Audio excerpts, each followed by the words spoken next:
morning. You're still watching Daybreak on this first day of August 2022, and it's a very important week as the presidential campaigns, and of course, all the campaigns conclude by the 6th of August, being the requirement by law. It should be 48 hours before the elections. The campaigns must close, so they'll close on 6th of August at 6 p.m. And of course, so many messages going through the campaign trail. We've witnessed some spat between the president and his deputy. We'll be talking about that later on. But also, if you look at the front pages of the two dailies, you see that on the front page is the shape of Mount Kenya, how Ruto wrenched the mountain away from an unsuspecting Uhuru, and why Raila presents an ever-present danger.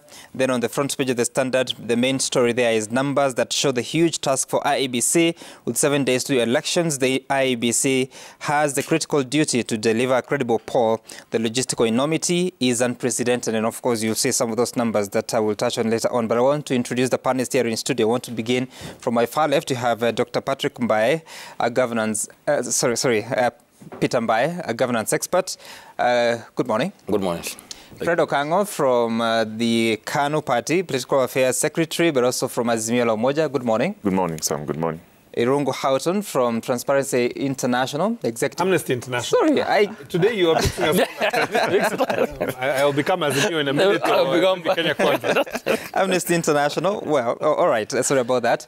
Executive Director there, but also Kabale Kile from NAC Kenya. Yes. Good morning. Morning. At least they got one right.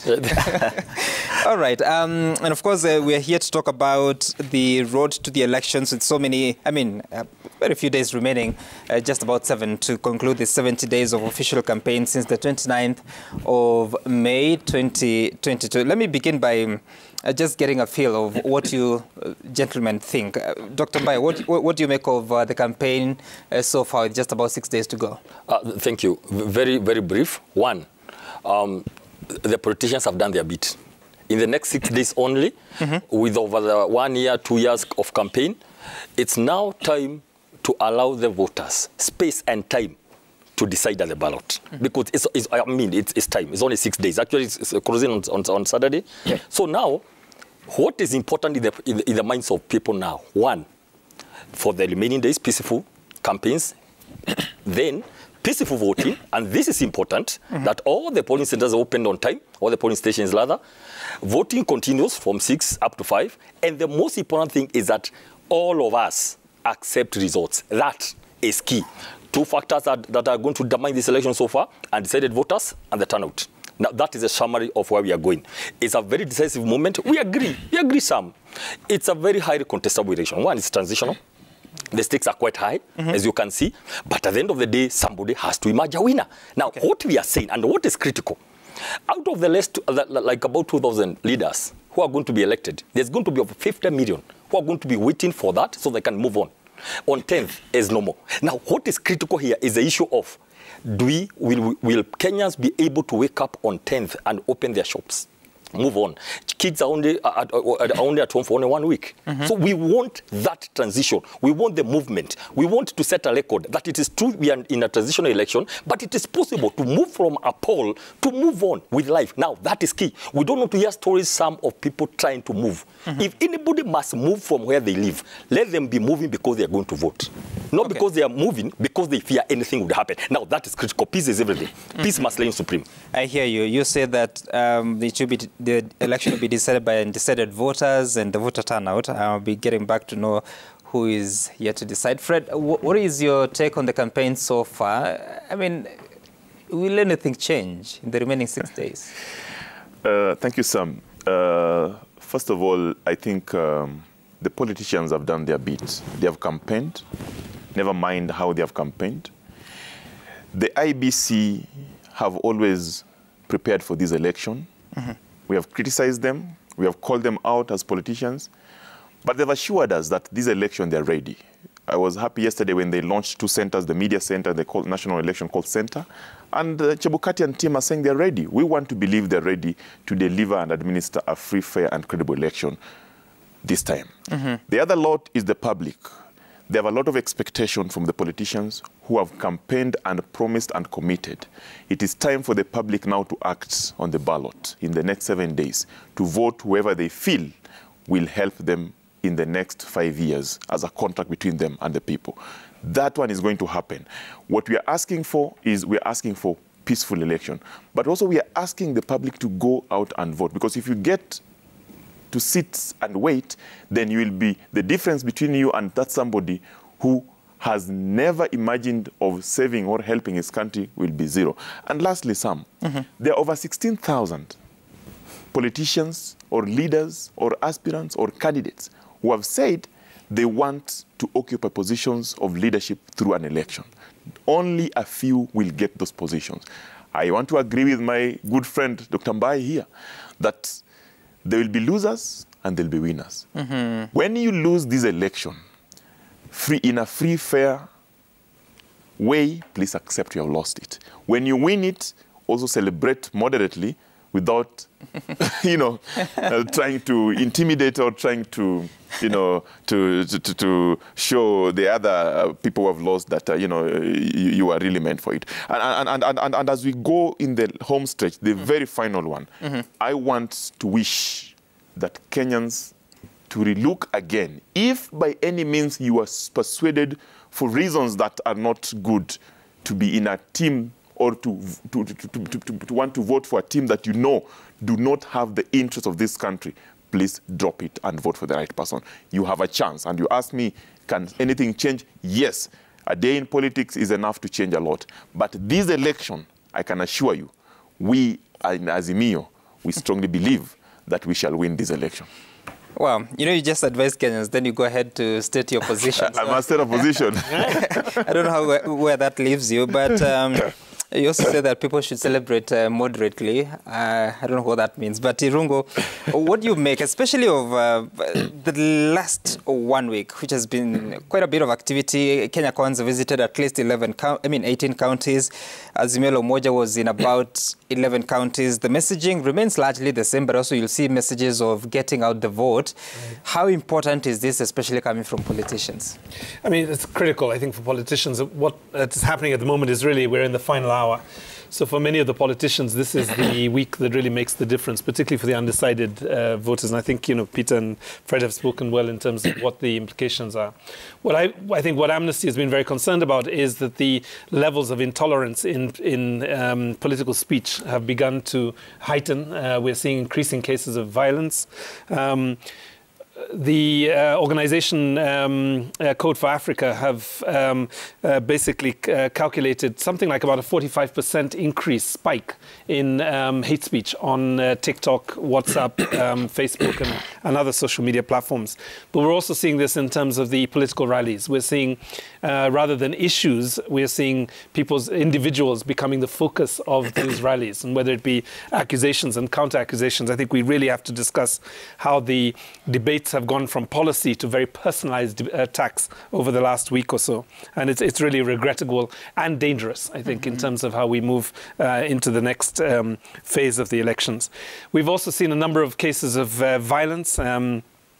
We've seen in places like Kongowea and Nyali, many of the politicians now have their own gangs, and those gangs are beginning to confront themselves in political rallies. We've seen the Mumias East MP. There was a viral, video that went around. I think it's Washiali, basically get removed forcibly from an event where he tried to storm an opponent, and these are not good signs. These are not signs of a free and fair election. They're signs really of coercion and increasing intolerance in speech. The hashtag enough is enough for me is a very worrying hashtag, because what it means is that people are getting to the last point of their, the last point of their wits. And I think we have to tell people to calm down, keep the focus on the elections, which is essentially a conversation about leadership. It's a conversation about manifestos, and it's a conversation about policy. It's interesting you raised the hashtag about enough is enough, which was, it was just, I think it was an unplanned response by Deputy President William Ruto. But how important is social media, especially this time? Of course, we saw some people saying that it's important to look at it. The government was saying that we are not going to block the internet on the election day. But how important are the conversations that go on social media to the rest of the electorate? They're critical. I mean, I think we spend probably, I don't know how many hours a day we spend on social media apps now, but the reality is that it is becoming a very important conversation platform for many Kenyans. And actually for many Kenyans, that's the access they have to their politicians. They don't, many of them don't actually go to the political rallies. They don't have access to the people who are seeking their vote, but they interact with them through these trends and these hashtags and so on. And I think as Amnesty, we did not support the argument to ban Facebook, which was the position of the Commissioner Danvers Makori of NCIC. We are very concerned about what's happening on Facebook, and I think the study that was done by Global Witness that in some ways they were very successfully, and sadly it's very easy to punk Facebook. What they did was they posted 10 incendiary posts, both in Kiswahili and English, and then added advertising to these posts. 20 adverts were added, and Facebook didn't even notice. I mean, this is the thing that I think got the NCIC very concerned about it. Okay. But I think the concern here really should be, can we get the social media platforms to develop a code of practice with regards to disinformation, not shut them down? So I think in this regard, the CS for Interior and ICT were correct to say that there is no legal basis for closing down Facebook. Okay. But I think Facebook must take note of the concerns that are there. Okay. All right. And Kabale, let's start with your reflections about the campaign, because today will be 65 days since the start of that. And then after today, it's just 5 days to go. What do you think has been the quality of the campaign this time round? The quality of the campaigns has been good, by the way, because I feel that this time around it was all about issues, whereas previous campaigns we had people just talking about personalities.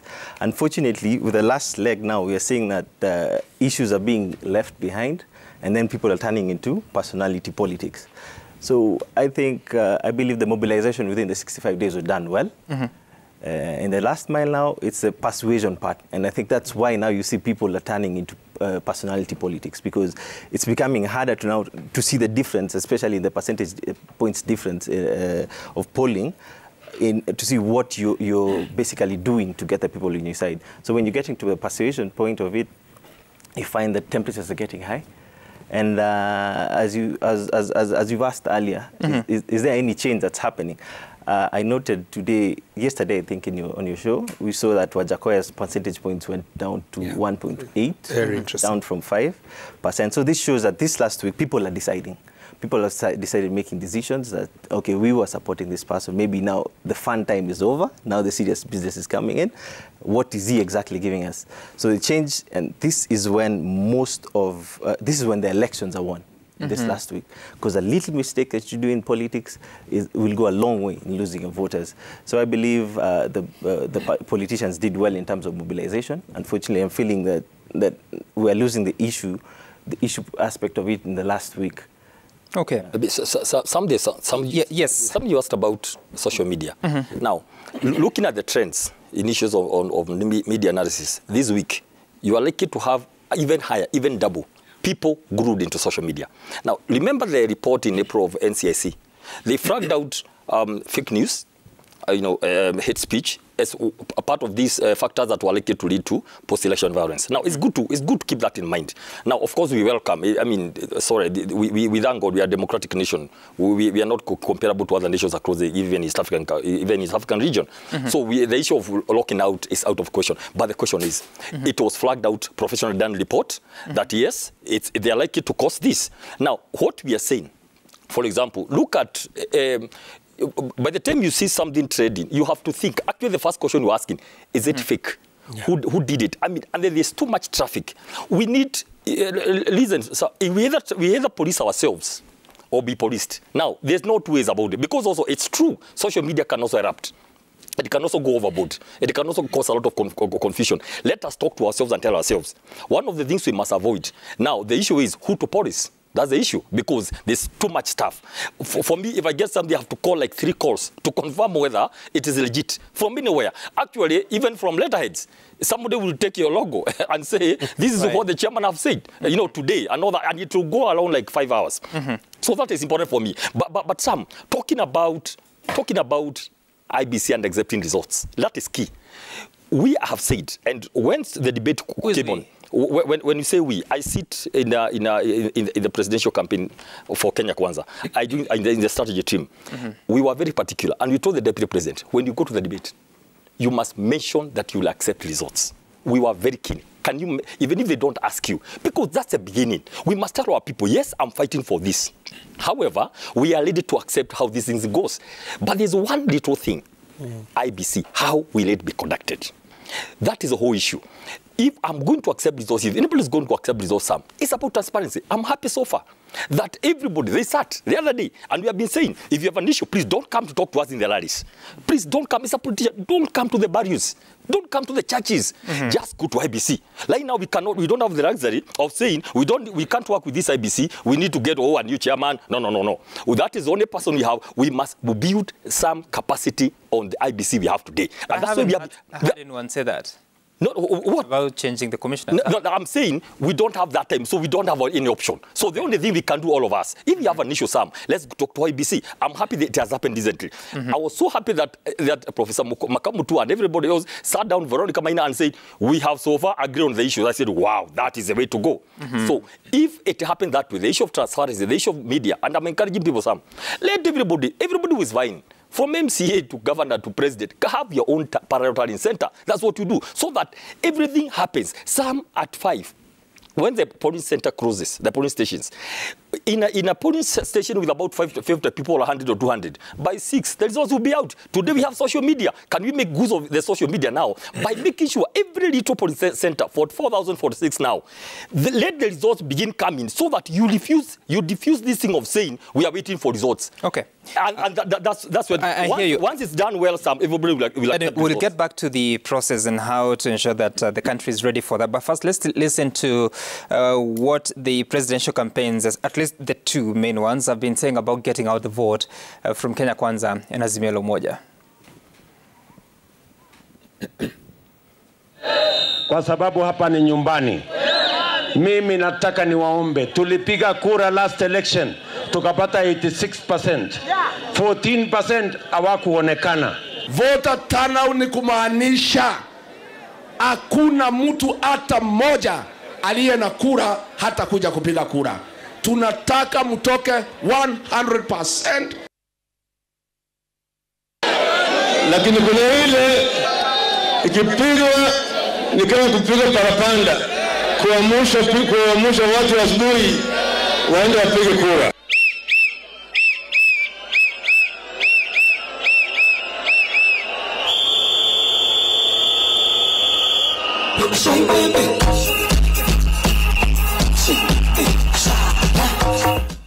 All right, all in the name of getting out the vote. That was Raila Odinga speaking in Nakuru, and earlier on was William Ruto speaking in Uasin Gishu, and Rigathi Gachagua spoke in Kericho. They are targeting to raise the voter turnout. You recall that in 2017 it was not as high as was the case in Mount Kenya region, especially central Kenya, where the voter turnout went all the way to the levels of 86–87%, which was, I think, the highest across the country.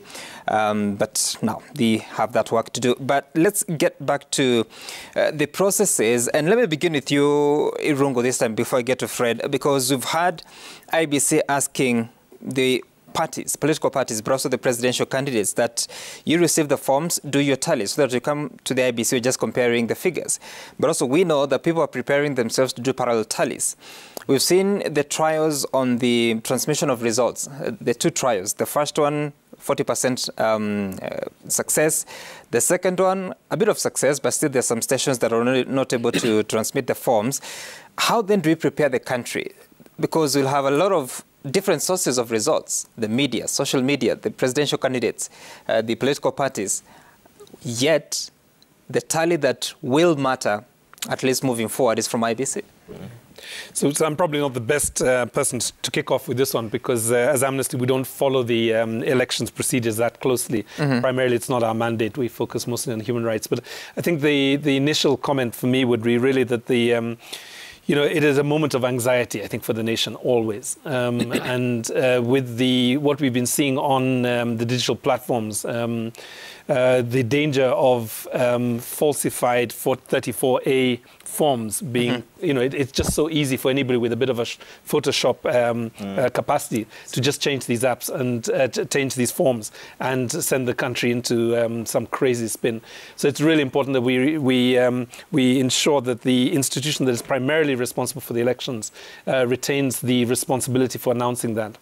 I think the second part is really making sure that the media are able to do parallel reporting, because I think that is another way in which you keep confidence in the processes. But I think as we go into the elections, we're really going to have to be very clear as citizens what we are listening to, because if we listen to the fragmented content creators that are essentially designed to work on our biases, then there is a huge danger that we will be co-opted in this process. But we must keep a focus on the Electoral Commission. Okay, and Fred, for you, how is Azimio la Umoja One Kenya Coalition Political Party preparing for that important process that begins on Tuesday next week? I think even before I answer that, we have seen a lot of preparations from IBC side, and they've assured the public that they're ready for this election. We want to believe IBC is ready, because IBC is the only independent commission that is tasked with delivering this election. And we have always said they must administer it in a certain manner, and that manner must be accurate, transparent. Yesterday, they asked the media to report accurately. We must say the media have tried as much as possible. Some of the issues that have come out is because the media has tried to bring them out, and the public today are engaging. And we want to ask them to continue engaging. On our end, as a coalition political party, we are ready for this election. We are ready for this election because we know for sure that it's an election that requires preparation. And in terms of preparing for our agents, that is happening. In terms of positioning our people in all the polling stations, in all the electoral centers, and just asking them to comply with the requirements by IEBC. Those are plans that are undergoing, and I'm sure the team will be giving an update probably on how far we have reached with that before Wednesday. But the most important thing for us in Azimio in terms of preparation is we would want to see as many people as possible get out to go and vote. Even if you had no reason to wake up, this time you have a reason to wake up, because we have an agenda. And not only an agenda, we are hoping that once this election is done, we must come back together as the people of this country and forget about the election and rebuild this country. Because we have seen the country today, everyone is suffering, including those who are crying because the economy is not doing so well. But we are hoping that with the election being behind us, then people can now start putting their money into business. They can now start working hard and rebuilding. We want to rebuild because election is just one day. We have prepared for it for the longest, but on 9th of August, in the next 7 days, we shall vote. We hope that we don't go into an election that we are going to have we're not going to have a clear winner and wait for another 60 days. We want to have a clear winner on that day. Then after the clear winner is sworn in, then we proceed and have our lives back. Kenyans want their lives back. Azimio la Umoja One Kenya would want Kenyans, Azimio la Umoja One Kenya would want Kenyans to proceed with their lives, to continue rebuilding, to continue being productive, so that we can have our lives back. In this election, we are ready, and I can tell you, our level of readiness cannot be compared to any other election that we have participated from our faction. It is the election that we are going to win fair and square, because we have seen the numbers. All right, I see your punctuation in every statement. But I think Fred is trying to do campaigns on air. No, I'm being honest. Just hold on, I'll get to you. Just something more. You didn't tell me how you plan to use the results you gather from Azimio How exactly do you think... We shall have... Just hold on. How exactly do you think you should use those results, knowing that this is a polarized society and there'll be several sources, yet only one counts? That's true. And the one that counts is from the Commission. We shall have our agents everywhere where they should be. And by the way, as a matter of fact, the presidential agents have been trained to comply with the provisions of law that require them to do what they're supposed to do. And that makes it easy because now they understand that in this election, this is what needs to be done at the polling station. And we also have our centers where we are monitoring from. That one will make it easy to know what is happening on the ground, to communicate to our county officers, to our constituency officers, and even from the polling station. That result that we're going to have, we shall not use it irresponsibly. We shall use it responsibly to know exactly where we are. But we know that that result will not be different from the Commission because it must be the same.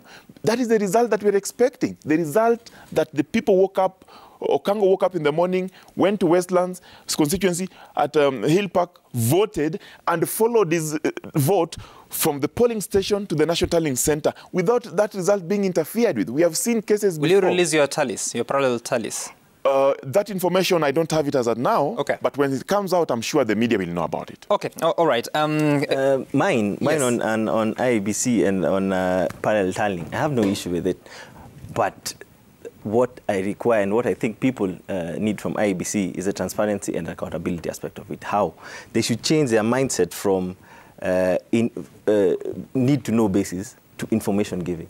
If they give us information step by step, what is going on, what is happening, we've opened this tallying post, we have this polling station, we have this person here. If all this information is given by them without us having to go and look for it, because that's how people now tend to start Wanashuku IEBC, because you have to go search for example, let me tell you, if you want to change your voting base now, you need to go to the IEBC county office. Now, to locate that particular constituency office, to locate that office is a very big issue. It's a major issue. You can't. It is not even public knowledge in terms of if you don't go to the offices. And I think this is the kind of information that IEBC needs to give out, because this is a data age. So they need to give out to us so that we feel we are safe. They know what they're doing. And that builds confidence in us political parties who are working with them, and even me as a political party member and as a voter. So I need them to change their mentality from need-to-know basis to informing the public. Yeah. Even though, Kabale, we know that at the moment you cannot make any changes to your voting station. That has been suspended until after the election. But for you from NAK Kenya, what would you want to see because we have a history. If you're talking about 2007, the delayed release of the election results by the Commission, ECK then. 2013, there were challenges with identification of voters electronically first, but also in the transmission of results. In 2017, we had challenges. Close to, 10,000 polling stations could not transmit their forms, yet the country had to wait at a time. At some point, the Commission actually announced the results without receiving all the forms from all the polling stations. So what should be the treatment of results from political parties and specific campaigns? As you know, the official people who have the mandate to answer and give results at the IEBC, I think what they need to do, they need to form liaison committees or liaison teams to work with these political party tallying centers and secretary tallying centers. Because you know what, as we were talking about social media, someone can just change their own listing, and this is a polarized election, to show that the percentage is higher than the others.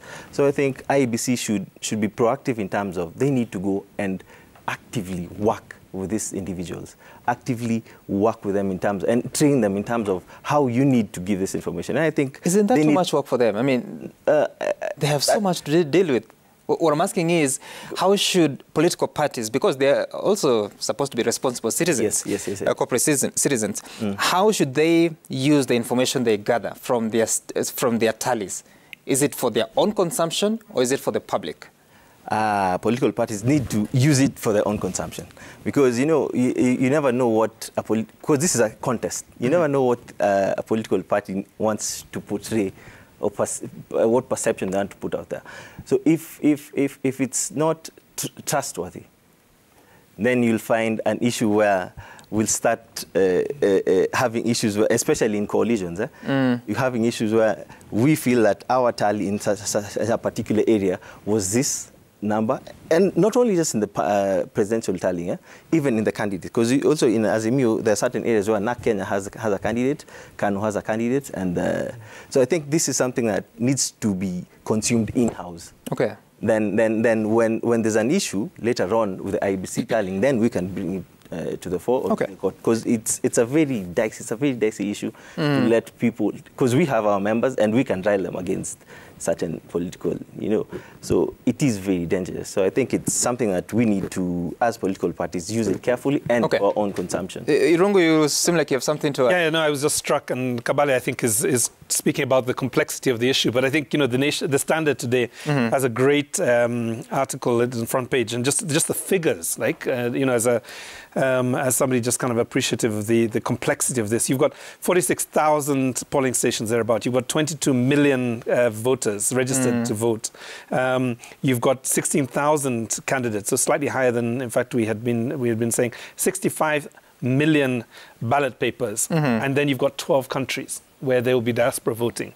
So the issue is not just really how do you secure the vote. Under Article 81, it's fairly clear that, all eligible people must vote and all votes must be counted. But it's really what's the infrastructure that allows for a fair and credible election that can be overseen not just by the media, but by political parties, to make sure that their interests are not, undermined at this point. And that's, I think, the big challenge. I think some of you are asking a very... let me try to answer that question. Okay, go ahead. What do we do with the information? For all our candidates, it has been said the IBC to have their own center, tarring leather, and media. I want to add, in Kenya Kwanza, all candidates have their own from MCA. I mean, you're in charge. You have your polling stations. You have your agents inside. Every candidate has an agent, right? I mean, make sure it's for you to make sure immediately the votes are counted at the polling station. That tarring is done. Now, what is it used for? That tarring is for public, but it's not official. Now, look at the difference. Chebukati was very clear. As you do your tarring, we do ours. And then he said, it is supposed to balance at the end of the day. So what is it for? Not for internal. Yeah, let me give you a situation, what happens. I mean, we have had before in elections. What you do, you have your own tarring center. As the votes come, you reduce the tension. You are all there, the turning center, as a candidate, as the votes come, and you are sure they are the final votes from, for example, in this case, from that way. The tension will ease because by the time we get that day, the second day, for Chebukati to get the final 46th police station, you as a candidate and the parties, you already know where you stand. You already know where you stand. Now, that's where information will help us to ease the tension. Instead of this situation where... But how do you make sure that information is not interfered with? Now, interfered with, I'd want to say this. Now, this information is coming, for example. It will not be interfered with because there's something called, there will be like 3-4 parties. Remember, media is tarring, right? Candidates are tarring. The parties are tarring themselves. And the IBC is tarring. Now, what we are saying, instead of waiting 3-4 days, like you remember the COVID issue, where we all don't know what until everybody comes to KICC, that tension will be reduced this time because everybody will be able to understand. I'm sure by around 9, 10, 11, some of these posts will be knowing, this is how it's going to go. Now, presidential, they are going to count the presidential vote first, right? Yep. First MP, MCA, then, all the way to governor. So by around midnight, by around the following day, if you do half of the polling stations, Kenyans will be able to begin understanding. So that the ones who are going to lose, they will prepare. Now, important. I will not sit here. Besides being a politician, I'm a professional consultant on governance and peace and conflict prevention in a bigger way. And I want to speak here because there are millions of people who are watching. What are we going to go? I will not come here and say, we are winning this thing. We must win. Now, those are the things we are saying. Yes. We should be very careful about. And those are, maybe you have time we're going to discuss opinion poll, because they put things there. Sometimes the opinion poll is not objective. People believe that is the truth. Now, when the results come otherwise, there's going to be post-election violence. Now, what you are saying is, Kenya Kwanza is this, Sam. Let us go to the poll. Let the polling stations open at 6, Sam. Let them close at 5. Let every Kenyan, from Turkana to Boni to everybody, put their vote. Let the votes be counted. We are going to accept results. Now, we want to hear all the other candidates say the same. That yes, if the votes are counted, we are going to accept results. Okay. They are dodging the issue of accepting results, just saying we know we are winning. Now, that is very important. Now, and Longo, you as international, you should be able to begin seeing who is not committing themselves to peace, so that we begin looking at them very clearly. I mean, Dr. Mbaye, what you just said is the specific reason why I am asking how we should treat the results. Because you've taken issue with opinion polls, you've taken issue with what other political parties are saying. So therefore, on the election day, after the election, after people have received, after your parties have received the tallies, how are we supposed to treat your results? Because if also another question. If you realize... You're asking a good question. Let me put it this way. A candidate has a training center, right? Yes. IBC, of course, have the official one which you are going to rely on finally. The candidates have it. The party has it now. Civil society, I'm very sure they have mechanisms in every county to have their own. Actually, we should be encouraging them today. Can you go on and set up? Media should set up. Surely, we have about 5 groups who are telling the same results from the 46,000 tallying centers. They cannot all be wrong, Sam.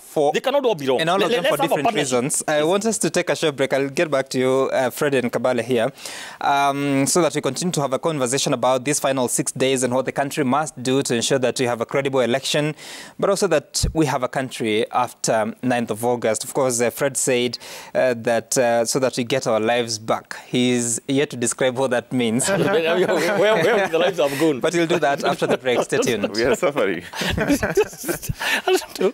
How are you suffering?